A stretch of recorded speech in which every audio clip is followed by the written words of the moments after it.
आज भगिनींनो, ज्यावेळी बदलापूर सारखी एक घटना घडते, काळीमा फासणारी घटना आहे, अशा प्रकारची घटना घडल्याबरोबर पहिली यांची मागणी काय? पहिली मागणी अशी आहे की आम्हाला सुरक्षा द्या, आम्हाला लाडकी बहीण योजना नको. का नको? लाडकी बहीण योजना पण देऊ आणि आमच्या बहिणींना सुरक्षा पण त्या ठिकाणी देऊ.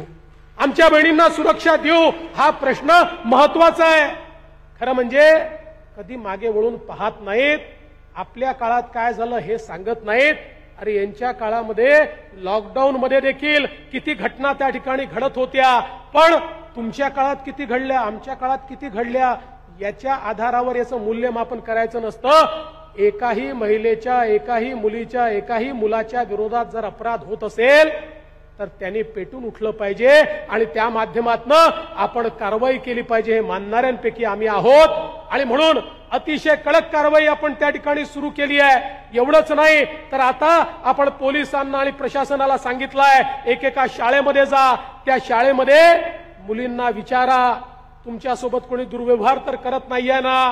या सगळ्या मोहिमेमध्ये अमरावतीमध्ये एका शाळेमध्ये एका मुलीने सांगितलं, एक त्या ठिकाणी तो शिक्षक त्रास देतोय, तात्काळ त्याला जेरबंद करण्याचं काम आपण केलं.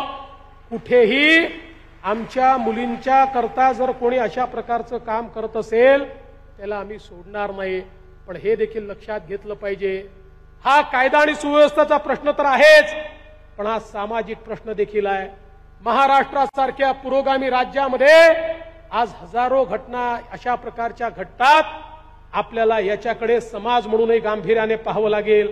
आमच्या महिलांना, आमच्या मुलींच्या प्रती आमच्या समाजात आमची जी मुलं आहेत त्यांना संस्कार द्यावे लागतील. आपली बहीण आणि आपली आई आदरणीय आहे आणि दुसऱ्याची बहीण आणि दुसऱ्याची आई देखील आदरणीय आहे. अशा प्रकारचे संस्कार हे आपल्याला त्या ठिकाणी रुजवावे लागतील आणि शालेय जीवनापासून हे संस्कार रुजवण्याचं काम आम्ही करणार आहोत. कारण जिथे स्त्री शक्तीला, मातृशक्तीला सन्मान असतो त्याच ठिकाणी आपल्याला विकास पाहायला मिळतो.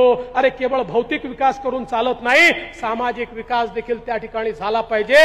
हे मानणाऱ्यांपैकी आम्ही आहोत आणि म्हणून मोठ्या प्रमाणात अशा घटनांची दखल घेऊन त्याच्यावर कारवाई करण्याचं काम आम्ही करतो आहोत. पण मला मनापासून वाटतं अशा गोष्टींचं राजकारण करणं ही असंवेदनेचा हा कळस आहे, संवेदनहीनता आहे. काही लोकांना यातही मतांचं राजकारण करायचं आहे. ते तोंडाला पट्ट्या लावून बसतात.